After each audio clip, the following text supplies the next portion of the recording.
we got like this kind of this nice little box thing here, right? Which, whatever, it's cool. We got a little bit of tension pulling here. Okay, but what if there was an alternative way of doing some of this stuff? And I'm using Maxer, a little borked right now. So you start seeing me jump around, it's because of 3D Studio. But we could also do a Boolean on these. Now I know some of you guys are like, he's going to use a Boolean, this is insane. Nobody uses Booleans. That's not true at all. A lot of people use Booleans.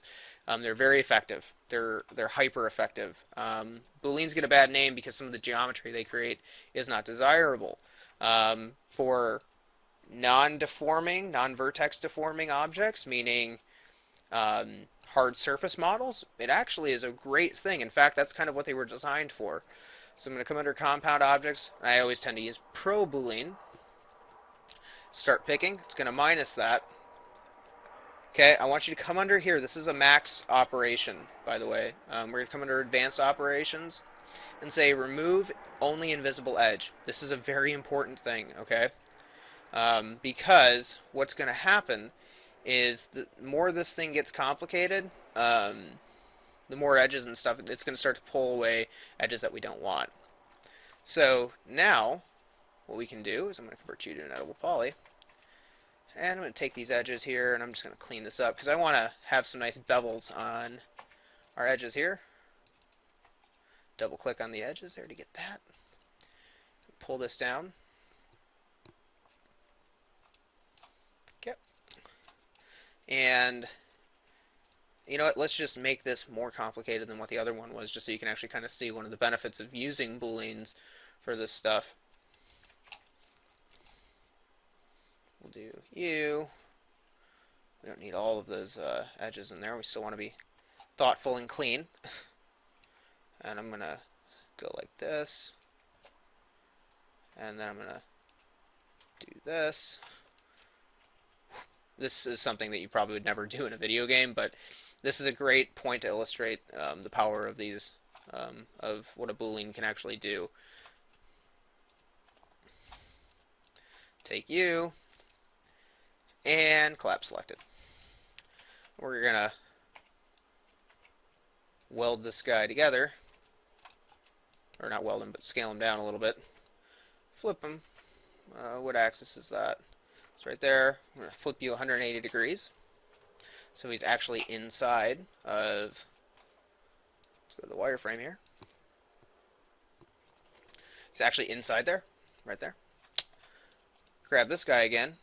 Come back over into Pro Boolean land, which is again under compound objects. Pro Boolean. Start picking. Bam. Okay, shaded. Okay, actually I didn't even have this thing centered up, and you can see what it did. It actually cut into the lower portion of this object. Okay, which is okay. Like, that's not bad. Sometimes you want that. Sometimes you... oh, that was a good demo for the remove invisible edge, by the way. So you see how all these edges are gone?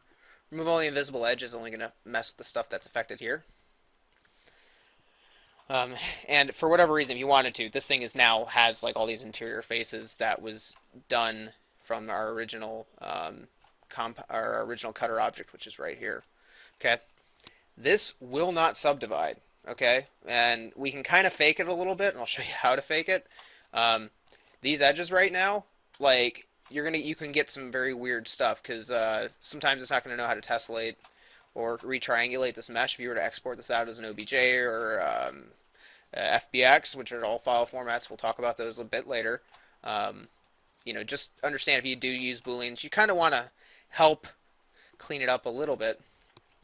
And I'll show you what happens when I turbo smooth this. Get ready for this thing to explode and be angry. That is just, I don't even know what that is, but it's not pretty. Even if we tell this thing to use the correct smoothing groups, it's not going to. It's not happy with really anything. So let's try and define really quick and auto smooth that stuff. Yeah, so this is the negatives of using Pro Boolean, right? You can't really do that. You have to rely back onto the surface normals that we talked about earlier, okay? Which, again, we can do that. We're armed. We know how to do that now. We can go in and say, hey, this whole loop here, we're going to grow this selection, and I'm just going to tell this thing to auto smooth, And now we have some nice edge work there. It looks defined, it's clean. And we were able to cut this shape in pretty fast. If you were to do this in a traditional subdivision way, it'll take you forever. Okay, so when you're modeling this stuff, you really want to be thinking about the techniques and how you're creating this content. Okay, so we're going to leverage kind of everything. We're going to leverage basic polygonal modeling, Booleans. We're going to do spline modeling. We're going to do all sorts of stuff to try and get our content to look as nice and as good as it can and in a reasonable time frame. One of the things that I want you guys to try to avoid, as much as it may happen for some of you, is to be overly anal on the topology of your meshes. It's a good thing to be worried about how your object, how the wireframes and stuff of your object look, especially if you're animating stuff. But for most environment artists and most environment props, I'm going to say 98% of the time, you can have n-gons, you can have triangles. You're not going to hurt anything. The tools, a lot of the rules that people talk about are rules from 10 to 12 years ago when GPUs and processors were very different. Most of this stuff, when it goes out into a game engine, it's going to get triangulated and it's going to be spit out. If it looks good in the engine and it's not hurting any of performance and you're not breaking stuff, it's okay.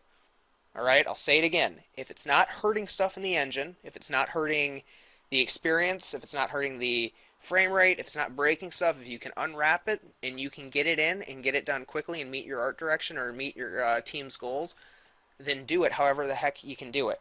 Don't get too hung up on the way it should be. Because the more I've done this, the longer I've been doing this, the more people talk about rules and the way you should generate content and stuff, it changes. It really does. It changes all the time, and it really comes down to how quickly you can adapt and really what the end goal is. So if your goal is to have a perfectly quadded mesh, then that's great. If your goal is to meet your deadline, that's something that's a little different as well.